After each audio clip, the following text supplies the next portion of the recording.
మనం సమావేశమైంది ఇక్కడ ఒక వ్యక్తి సమస్య పరిష్కారం చేయడానికి కాదు. సమాజంలో అట్టడుగున ఉండే 30 లక్షల కుటుంబాల్ని పైకి తీసుకురావాలని,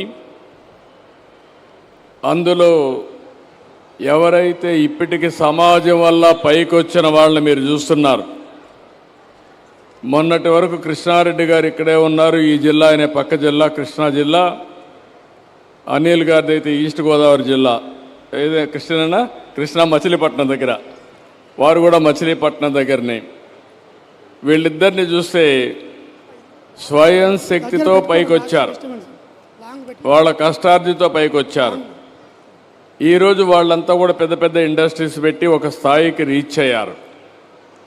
అదే నేను అడుగుతున్నా, అలాంటి వాళ్ళు ముందుకొచ్చి వాళ్ళు ఇక్కడ ఇవ్వాల్సిన డబ్బులే కాదు, వాళ్ళకు గైడెన్స్ ఇవ్వాలి. ఆ పిల్లలు చదువుకోవాలంటే ఎక్కడెక్కడ చదివించాలి, ఏం చేయాలి, వాళ్ళ ఆదాయం పెరగాలంటే ఏం చేస్తే వాళ్ళ ఆదాయం పెరుగుతుందో ఆలోచించి మొట్టమొదటిగా మీరు వాళ్ళని పేదరికం నుంచి పైకి తేవాలి. తర్వాత మెరుగైన జీవన ప్రమాణాలు క్రియేట్ చేసే పరిస్థితి రావాలి. నేను కూడా ఒక ఊర్లో పుట్టాను. 7 కిలోమీటర్లు నడిచిపి చదువుకున్నాను. చదువుకున్న తర్వాత యూనివర్సిటీకి వెళ్ళాను. అక్కడి నుంచి స్టూడెంట్ పాలిటిక్స్లో ఉన్నాను. ఫస్ట్ టైం ఎమ్మెల్యే అయ్యాను, అక్కడి నుంచి మంత్రి అయ్యాను, అక్కడి నుంచి నేను ముఖ్యమంత్రి అయ్యాను. ఈరోజు జరిగిందంటే నాకు వచ్చిన అవకాశాలు నేను ఉపయోగించుకుంటూ అంచెలంచెలుగా వెళ్ళాం. పవన్ కళ్యాణ్ గారు కూడా అంతే, నా పక్క ఉండే చంద్రశేఖర్ గారు కూడా అంతే. మనమందరం కూడా సమాజంలో పైకి వచ్చాం. సమాజం గుర్తింపు ఇచ్చింది.